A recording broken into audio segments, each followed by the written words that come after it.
ആരൊക്കെ UDF എന്തൊക്കെ പറഞ്ഞാലും VD സതീശൻ പറഞ്ഞ പോലെ ചിലരെങ്കിലും സത്യത്തിൽ സ്ഥാനാർത്ഥി പ്രഖ്യാപന സമയത്ത് കുറച്ച് വിസ്മയമൊക്കെ പ്രതീക്ഷിച്ചിരുന്നു. പക്ഷെ വിചാരിച്ച പോലെ കുറച്ചൊന്നുമല്ല, ഒരു ലോഡ് വിസ്മയങ്ങളല്ലേ. കാസർഗോഡ് മുതൽ തിരുവനന്തപുരം വരെ വെറൈറ്റി വിസ്മയങ്ങൾ. കാസർഗോഡ് KSU യൂത്ത് കോൺഗ്രസ് പ്രവർത്തകർ സ്ഥാനാർത്ഥിയെ കണ്ട് തൃപ്തി സഹിക്കാൻ വയ്യാഞ്ഞിട്ട് രാജിവെക്കാൻ റെഡിയായി നിൽക്കുന്നുണ്ട്.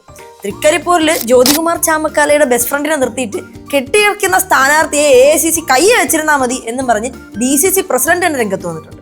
തളിപ്പറമ്പിൽ DCC ജനറൽ സെക്രട്ടറി തന്നെ റിബലായി മത്സരിക്കുന്നു. പയ്യന്നൂരിൽ ഒരു മുൻ കൗൺസിലർ മത്സരിക്കുന്നുണ്ടത്രേ. കണ്ണൂർ സിംഗം തൽക്കാലം ഒന്ന് ചില്ലായിട്ടുണ്ടെങ്കിലും ചില്ലറ പുകിലൊന്നുമല്ല 2 ദിവസം കൊണ്ട് ഉണ്ടാക്കിയത്. സിംഗം BJP വരുമെന്ന് പ്രതീക്ഷിച്ച് സ്ഥാനാർത്ഥിയെ പറയാതെ BJP തന്നെ മണിക്കൂറുകളോളം കണ്ണിൽ എണ്ണ ഒഴിച്ച് കാത്തിരുന്നു.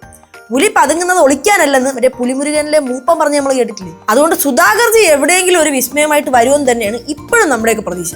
മലപ്പുറത്ത് രണ്ടത്താണിയെ തേച്ചു. പണി കിട്ടുമെന്ന് അറിഞ്ഞപ്പം അനുനയിപ്പിച്ച് ഒരുവിധം മിണ്ടാണ്ടിരുത്തി. തൃശ്ശൂരിൽ സീറ്റ് വേണ്ടെന്ന് പറഞ്ഞ് അനിലക്കര ഓടി രക്ഷപ്പെട്ടു. എറണാകുളത്ത് എൽദോസ് കരയാറായ അവസ്ഥയിൽ വന്നിട്ട് എന്നെ നാട്ടുകാർക്കൊക്കെ ഭയങ്കര ഇഷ്ടമായിരുന്നു എന്നൊക്കെ പറഞ്ഞിട്ടും കേട്ടിട്ടില്ല.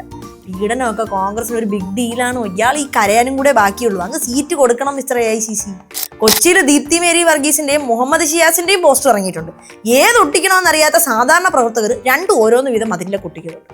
അമ്പലപ്പുഴയിൽ രാജിവെച്ച് BJPയിൽ പോയ വിസ്മയം തന്നെയുണ്ട്. കൊല്ലത്താണെങ്കിൽ റിബലുകളെ തട്ടിയിട്ട് നടക്കാൻ വയ്യാഞ്ഞിട്ടും കോൺഗ്രസിന് സീറ്റ് ഉണ്ടെങ്കിലും നമ്മൾ സ്ഥാനാർത്ഥികളെ നിർത്തും എന്നാണ് ലീഗിന്റെ മൂഡ്. ആ ഒരു ഒത്തൊരുമയും. വർക്കലയിൽ 3 സ്ഥാനാർത്ഥികളാണ് നിലവിൽ UDF വേണ്ടി പോസ്റ്റർ അടിച്ചിറക്കിയത്. ഇനി എത്ര പേര് ഇറക്കും എന്നറിയാൻ 2ാം ഘട്ട പട്ടിക വെറും 2 ദിവസം കൂടെ ലേറ്റായി മതി. പാറശാലയിൽ മുൻ MLA തന്നെ റിബലായി മത്സരിച്ച് മാതൃകയായി.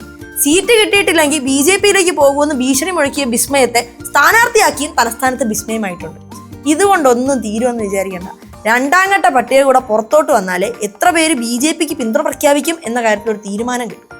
അതിനാകെയുള്ള പ്രശ്നം എന്താണെന്ന് പറഞ്ഞാൽ, ആദ്യം പറഞ്ഞ് ഇവർ ജനുവരിയിൽ പട്ടിക പുറത്തുവിടുന്നു.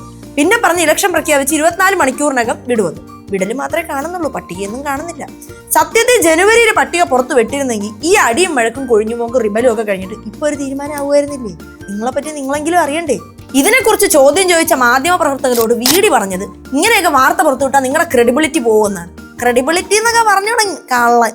10 വർഷം നാട്ടുകാർ മൈൻഡ് ചെയ്യാതിരുന്നിട്ടും ഒരു സ്ഥാനാർത്ഥി പട്ടിക പോലും അടിയും വെട്ടും കത്തിക്കൂത്തും നടത്താതെ പുറത്തുവിടാൻ പറ്റാത്തവരുടെ പേരാണ് ഐക്യ ജനാധിപത്യ മുന്നണി. വിസ്മയം തന്നെ.